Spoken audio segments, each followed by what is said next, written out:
DYSP પાસે કઈ power હશે નહીં. એટલે એસટી એસસી સેલના આઈઓ છે તેમને બીજી બેઠે છે, હાજર થતા નથી કોર્ટમાં. કાલે હું વિજિલન્સને કહીશ, વિજિલન્સ અહીં અડ્ડા ઉપર આવશે, તમારા બધા પીઆઈ સસ્પેન્ડ થઈ જશે બધા. સાહેબ, એટ્રોસિટીનો દલિતો એસટી એસસી સમાજ માટેનો કાનૂન વ્યવસ્થા છે, એને પ્રોટેક્શન માટે.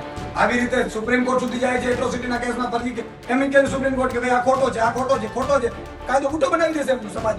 સામાન્ય જનતા હોય એટલે આઈઓને ગુમ થઈ જાય.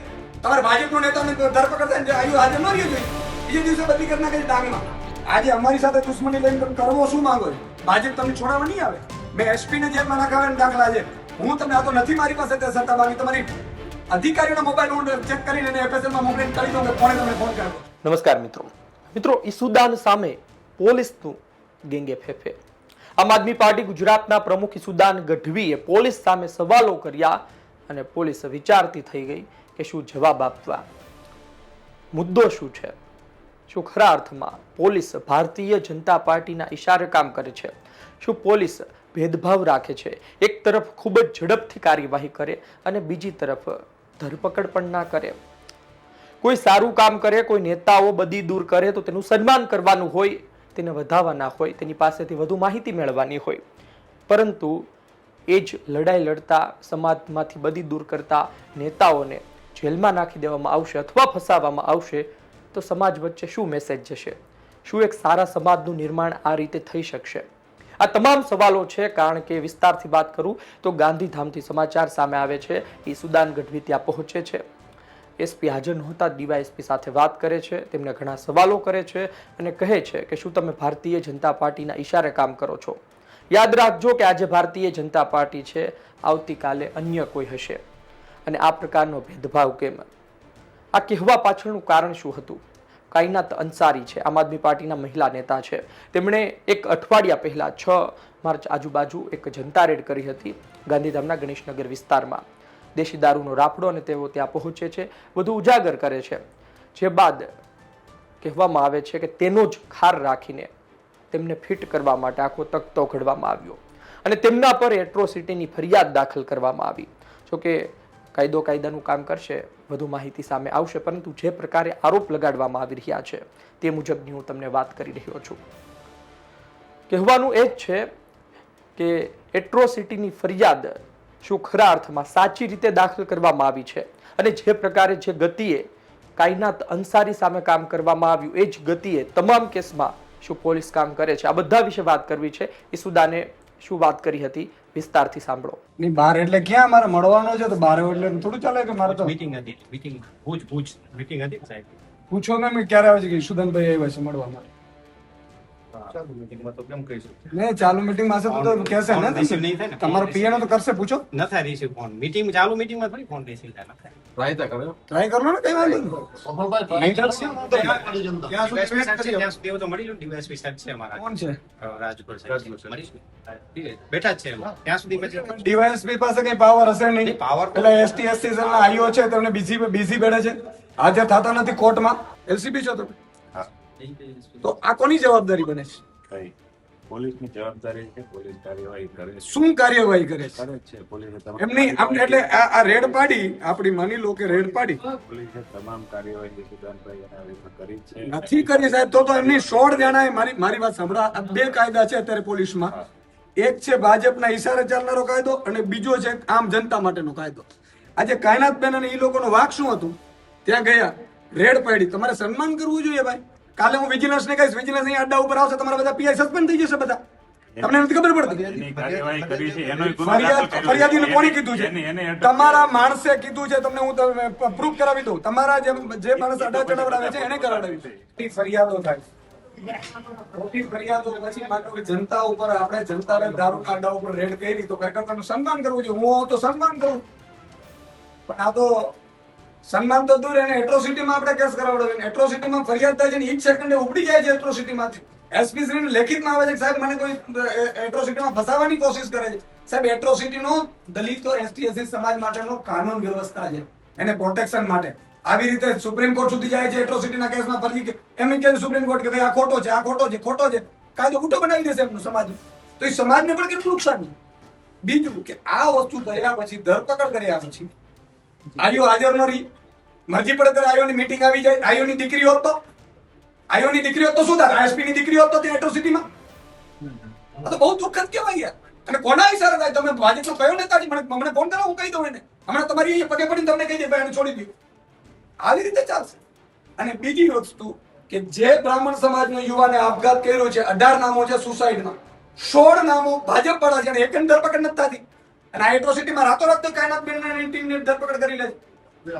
ખુલ્લેઆમ બોલે છે પેલા લોકો. એટલે કાનૂન શું? આપણે કાનૂન શેના શપથ લઈએ? 30 વર્ષની ભાજપની સરકાર હોય તો એનો મતલબ નથી કે આપણે કાર્યકર્તા બની જઈએ. મારે એસપીસી ને એ જ કેવું છે. તે દિવસે એસપીસી ને ફોન કર્યો છે કે ઈશુદાનભાઈ હમણાં 2 મિનિટમાં તમને જવાબ આપું, 2 મિનિટમાં જવાબ આપું. આ શું થઈ રહ્યું? શું 2 મિનિટમાં આપણે જવાબ આપીએ? એની ધરપકડ કરીને ખોટી ફરિયાદ કરી દીધી. અને આજે 11 વાગે થવાનો, જો 3 વાગે થવાનો, આયુ હાજર નથી થતો. અને દર વખતનું છે આ. મરજી પડે ત્યારે જ્યારે કોઈ સામાન્ય જનતા હોય એટલે આયુને ગુમ થઈ જાય. તમારે ભાજપનો નેતાને ધરપકડ થાય ને આયુ હાજર ન રહ્યો જોઈએ, બીજે દિવસે બદલી કરી નાખે છે ડાંગમાં. તમારો ભાજપ આ તમારો શબ્દ થોડો વ્યાજબી નથી લાગતો. હા તો સાહેબ તમે મને કહો મને ઓળખો કદાચ નહીં ઓળખો પણ હું આપને ઓળખું છું. આજે તમારો શબ્દ છે કેટલી પીડા હશે મને. અમે આપની પીડાને અમે સમજી શકીએ છીએ પણ આજે તમારો જે પછી રાજકીય પાર્ટીનું નામ લો છો ને એટલીસ્ટ મારી સામે તો આજ નહીં. કેમ કે તમે માની લો તમારો આજે- શબ્દ એ થોડો ગેરવ્યાજબી લાગે છે. હું શું કહું સાહેબ, તમારી પાર્ટી- આપણો સાહેબ તમે એક મિનિટ. આપ તો બિલકુલ ભણેલા ગણેલા સાહેબ, હું એ જ કહું. આપ તો બિલકુલ અનુભવી છો. હું આ શું શબ્દ કહું? થોડો ગેરવ્યાજબી છે. તમે ખાલી સાહેબ પછી સરકારી કર્મચારી સાહેબ તમે ખાલી શબ્દ ગેરવ્યાજબી લાગ્યો હોય તો એક પ્રતિષ્ઠિત ડોક્ટર જેને એપોઇન્ટમેન્ટ માટે 2 દિવસ લાગે છે, બરાબર, ઈ બેન પ્રજા માટે થઈ અને દારૂના અડ્ડા પકડાવે છે અને સન્માન કરવાની જગ્યાએ એને જેલમાં નાખી પછી જેલમાં રહી એવા ષડયંત્ર કરે તો કેટલું ખોટું લાગતું હશે? આ બધા એ નાખી દો જેલમાં, કેટલું ગેરવાજબી છે? બધાને જેલમાં નાખી દો એટલા મારું બધા કન્સર્ન નાખી ઈ છે કે હું તમને, મારો તો પોલીસ મિત્રોમાં સંબંધી છે, નથી એવું નથી, બધાની મજબૂરી હોય પણ એટલી હદે સાહેબ મજબૂર ન રહેવું જોઈએ. કોઈ બાળક છે, નાનું બાળક એમનું કોઈ પૂછે તો કરે ને, હસબન્ડ રડે છે બિચારાનું, પ્રતિષ્ઠિત નાગરિકો છે, પ્રતિષ્ઠિત ડોક્ટરો છે, અને તમે એને કહી દો ભાઈ લૂંટમાં, અને તમે એફઆઈઆર લેતા પહેલા એટ્રોસિટીમાં તપાસ તો કરો. સીધી ધરપકડ કરીને અંદર નાખી દીધી. આ જ એટ્રોસિટીમાં કોશિંગ હું કરાવીને રહીશ પછી કયો પોલીસ અધિકારી જેલમાં જશે? અને બીજું કોર્ટનો વિષય છે એ તમને કહું છું, તમને ઈ કાનૂન આવી જાય સાહેબ. રાજગોર સાહેબ, મારું કહેવાનું એ છે થોડીક માનવતા રાખીએ અને એસપી શ્રીની જવાબદારી બને, ડીએમ કલેક્ટર શ્રીની જવાબદારી બને કે એના જિલ્લામાં આવું ન થાય. કલેક્ટર શ્રી, કલેક્ટર ઉપરાંત ડીએમ છે, ડિસ્ટ્રિક્ટ મેજિસ્ટ્રેટ. કરીએ છીએ શું આપણે? આવા પ્રતિષ્ઠિત નાગરિકોને જેલમાં નાખીને શું આપણે શું સાબિત કરવા માંગીએ? તમે કોઈ બોલતા જ નહીં, કોઈ રેડ ન કરતા નહીં તો અમે તમને નાખી દેશું. બહુ હતી. ચોક્કસ આપની લાગણી જે છે હું એસપી સાહેબ આવશે એમની સમક્ષ મૂકીશ અને જે કંઈ બી છે હું આપના જે બી શબ્દો છે જે બી લાગણી છે અને આપની જે કોઈ બી રજૂઆત છે એને હું સાહેબ શ્રી સમક્ષ ચોક્કસથી મૂકીશ. આઈઓને કહેજો હાજર રહીએ તો આઈઓ હાજર ન રહ્યો તો પર્સનલી દુશ્મની આઈઓ સાથે થઈ જશે અને એની જિંદગીમાં નોકરી કરવાનો લાયક નહીં રહેવા દઈએ. અને આ બધા ચાલુ છે એ હજી પાછા અમે SC સાહેબ સાહેબ બોલો, હા? જી. મુકેશ નોકરી કરી છે. સોમવારે આવશે એટલે અચ્છા એમની જોડે છે. જી. સોમવારે આવ્યો તો તમારી સંતોષ આજે તમે આદેશ નહીં કરી આજે તો હું આપને કહું, આજે હું પણ કલેક્ટર કચેરીએ અમારી દરિયાઈ સુરક્ષાની લગતી મીટિંગમાં હતો. એમાં આજે આઈઓ જે છે કદાચ જો ચૌધરી સાહેબ હોય કે હું આજે જ હાજર થયો છું લગભગ 10 વાગે. એટલે એમાં અમે લોકો આજે લો એન્ડ ઓર્ડરની મિટિંગ હતી, ડીકોર્ટની મિટિંગ હતી, બધી કલેક્ટર કચેરી ભુજ ખાતે મિટિંગો હતી. એટલે એ મિટિંગોમાં અમે બધા જ ત્યાં આગળ હાજર હતા છે. એટલે કદાચ આજનું જો ચૌધરી સાહેબ હશે, તો એમનું ભુજ મિટિંગમાં સવારે મારી જોડે હું એ જ કહું છું That I am sure. મીટિંગો હોય. હવે તમે જે મને વાત કીધી ને સાહેબ ભાજપ પર, હું તમને સાબિત કરી દઉં. મારે કોઈ નામ નથી લેવું. આ પહેલા પણ એટ્રોસિટી થયેલી છે, કોઈ ધરપકડ નથી. સાંભળજો. નહીં એમાં હું એ જ કહું છું ને, એમાં એટલે આજે તકલીફ ઈ જ પડે છે મને એ નથી કે તમે ઓમ પૂછો અમને ફાંસીએ લટકાવી દો, ચાલો ઈશુદાન ગઢવીનો આ એને લટકાવી દો, પણ બીજાનું ગુનો કરે એને લટકાવો તો ખરા.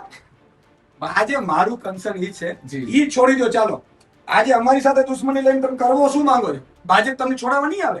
મેં એસપી ને જેલમાં નાખાવાના દાખલા છે. આમાં વ્યક્તિગત કોઈને તો કશું એ ન ન કરે હોય. ને વ્યક્તિગત. આમાં આપ બી તમે માની લો કે મારા ઉપર બે ફરિયાદ કરી શકશો. હું આખા ગુજરાતમાં કોઈ દારૂનો અડ્ડો હતો તો કાર્યક્રમ નહીં થવા દો. તમે શું કરી શકશો? તમે સસ્પેન્ડ થશો. હું નથી તો તમે આપણે ઝઘડીએ જી. પાર્ટીની ભાજપના ઈશારા ઉપર. આ રીતે યાર કોઈ દારૂનો અડ્ડો હું તમને આ તો નથી મારી પાસે તે સત્તા, બાકી તમારી અધિકારીઓના મોબાઈલ હું ચેક કરીને એને FSL માં મોકલીને કરી દઉં કે કોણે તમને ફોન કરેલો છે. તમારા અધિકારીઓની. સી આમાં હું આપને કહું, વ્યક્તિગત રીતે કોઈને કોઈનાથી કોઈ દુશ્મનાવટ હોય એવું હું નથી માનતો.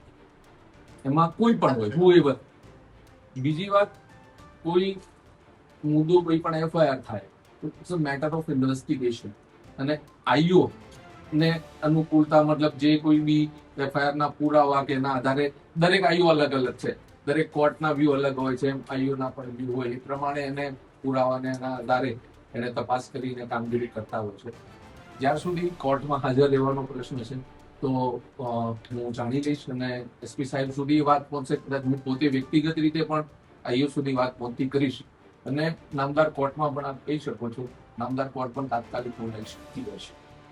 કદાચ કોઈ પરિસ્થિતિઓમાં મને જ આજે જ હમણાં મેં એક લેટર વાંચ્યો એફઆઈઆર છે, તમે વાંચી છે એફઆઈઆર માં, એ ઉભવા લાયક નથી એફઆઈઆર. કે હવે એટલે જ મેં તમને કીધું કે એસપી શ્રી છે ને, તો કહે તમને જી કે તમારા કોઈ પ્રતિષ્ઠિત નાગરિકને એમને એમ ધરપકડો થાય છે ને એમને એમ જેલમાં તમે નાખો છો, તમે કોઈ સેન્સ, ભલે ઠીક છે તમે પોલિટિકલી રિવેન્જ લેતા હશો, તો આજે કોઈ આજે આ છે, કાલે બીજો આવશે, એસપી સાહેબ નું શું પોલિટિકલ હોય? તો શું? એસપી સાહેબ નું શું પોલિટિકલ બીજા કેટલા ગુના છે? સાહેબ ને ક્યાં? કેટલાય ગુનેગારો સાહેબ તો એમને મળે. સરકારી કર્મચારી છે. તમારો એમને જે ક્યાંય વહીવટદાર છે ને એનો ફોન ઉપર તમને સ્પીકર ઉપર લઈને કહું કે શું થાય છે, મારે નથી કહું, હવે એમ પડવું નથી મારે. વહીવટદાર છે.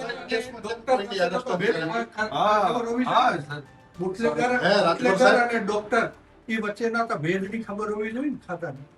નહીં તો વ્યક્તિ દરેકના અલગ અલગ વર્ક છે, દરેકનું કામ અલગ છે. જે ગુનેગાર છે એ ગુનેગારનું કામ કરે, એને એરેસ્ટ કરવું, એને જેલમાં નાખવું, એની પર કાયદેસરના પગલા લેવા એ પોલીસની ફરજ છે. આપણે સાંભળ્યું સુદાન ગઢવીએ શું વાત કરી. તમે જુઓ કે અન્ય એટ્રોસિટી કેસમાં જોડાયેલા આરોપીઓ બિંદાસ બહાર ફરતા હોય, ભારતીય જનતા પાર્ટી સાથે જોડાયેલા હોય, તો પછી બેશક સવાલ થાય કે શું તમે કોઈ એક પાર્ટીનું માન સાચવો છો, કોઈ એક પાર્ટીના નેતાઓને જેલમાં નાખતા ડરો છો, અને અન્ય કોઈ પાર્ટીના નેતાઓની વાત હોય તો તમે ખૂબ જ ઝડપથી કાર્યવાહી કરો છો. એક વાત એ છે કે એટ્રોસિટી કેસમાં કોઈ પણ હોય તેના પર કાર્યવાહી થવી જોઈએ, પરંતુ તેની ગતિને લઈને પણ સવાલો થઈ રહ્યા છે. બીજી વાત એ પણ છે કે ઇન્વેસ્ટિગેશન ઓફિસર SC/ST ના એ હાજર નથી રહેતા. એ સુદાન ગઢવીએ કહ્યું તેની જવાબદારી હોય છે કે પીડિત વ્યક્તિ છે તેને ન્યાય મળે, તેની સાથે અન્યાય ન થાય, પરંતુ તે હાજર જ ના રહે તો પછી જે વ્યક્તિ પર દાખલ થઈ છે ફરિયાદ, તે પણ લાંબા સમય સુધી પરેશાન થતા હોય છે. તો આ પણ સવાલ તેમનો વ્યાજબી હતો. બીજી વાત એ છે કે સન્માન કરવાનું હોય. દેશી દારૂના અડ્ડા ગુજરાતના ગામડે ગામડે ચાલે છે. એક જિલ્લો કે એક તાલુકો ગુજરાત સરકાર જાહેર કરીને બતાવે કે જ્યાં દેશી દારૂ નથી મળતો, ઇંગ્લિશ દારૂ નથી મળતો અને દારૂબંધી પૂરું પાલન કરવામાં આવી રહ્યું છે. એક તાલુકો કે એક જિલ્લો નહીં મળે. અને જે મહાનગરો કહેવામાં આવે, ગુજરાત મોડેલમાં જેને સ્થાન મળ્યું છે, એના પણ મહત્વના વિસ્તારો પર દેશી દારૂના અડ્ડાઓ ચાલે છે. હવે આ બંધ કરાવવાનું કામ કોનું છે? પોલીસનું છે. પોલીસ આમ તો પેટ્રોલિંગ કરે, હ્યુમન સોર્સિસ હોય, પણ આમ છતાં પણ એમને નથી બતાતું. જો કોઈ નેતાઓ ત્યાં જનતા રેડ કરે તો એ નેતાઓ પાસેથી તમારે વધારે માહિતી લેવાની હોય અને બધું બંધ કરાવવાનું હોય. આ જગ્યાએ જો ખરા અર્થમાં જે પ્રકારે આરોપ છે તેવું પોલીસ કરતી હોય તો ખૂબ જ દુઃખદ બાબત છે. અને જૂના કેસની સરખામણી આ કેસ સાથે કરીએ ત્યારે પણ સવાલો થાય. એટલે કે પોલીસે પોતાનું વર્તન સુધારવું પડશે. પોલીસ જો ખરા અર્થમાં ભારતીય જનતા પાર્ટી સરકારના ઈશારે કામ કરતી હોય તો પછી તેના પર આ પ્રકારના આરોપ લાગશે. અને આ પ્રકારના વિડીયો પણ આવનાર સમયમાં ભૂતકાળમાં પણ બન્યા છે, આજે પણ બન્યા છે અને આવતીકાલે પણ બનશે. બની શકે તેમની મજબૂરી હોય, પરંતુ આ સિસ્ટમનો સડો દૂર કરવાની જવાબદારી તેમની પણ છે. જોઈએ આવનાર દિવસમાં વધુ શું સામે આવે છે ને એટ્રોસિટી કેસને લઈને શું વધુ માહિતી સામે આવે છે. આપનો અભિપ્રાય કોમેન્ટ બોક્સમાં લખજો. આપ શું વિચારો છો? એક તરફ દારૂબંધી છે અને બીજી તરફ કેમિકલ વાળો દેશી દારૂ ગામડે ગામડે વેચાય છે અને વ્યક્તિ 2 વર્ષ 3 વર્ષ પીવે એટલે એ કાં તો ખતમ થઈ જાય, એટલે શારીરિક રીતે કામ ન કરી શકે એવી પરિસ્થિતિમાં આવી જાય, કાં તો મૃત્યુ પામે. અને યુવાનો આ લતે ચડી રહ્યા છે. આમ છતાં પણ સરકારનું ધ્યાન નથી જતું, પોલીસ અધિકારીઓનું ધ્યાન નથી જતું. અન્ય બાબતે ખૂબ એક્ટિવ રહે છે, રિકન્સ્ટ્રક્શન કરે છે અને બધી વાતો કરે છે, પણ આ બાબતે કશું નથી કરવું. અને જ્યારે સરહદ પસાર કરી જાય છે, સરહદ પરથી માલ અંદર આવી જાય છે, ત્યાં તો કાચું કપાય છે, પરંતુ ત્યાંથી ફરતું ફરતું મધ્ય ગુજરાત સુધી પહોંચી જાય છે, અલગ અલગ જિલ્લાઓ ગાડીઓ પસાર કરી દે છે, તો આ વચ્ચે રહેલી પોલીસ પણ શું કરે છે એ પણ આપણને સવાલ થાય. આપનો અભિપ્રાય કોમેન્ટ બોક્સમાં લખજો. ધન્યવાદ.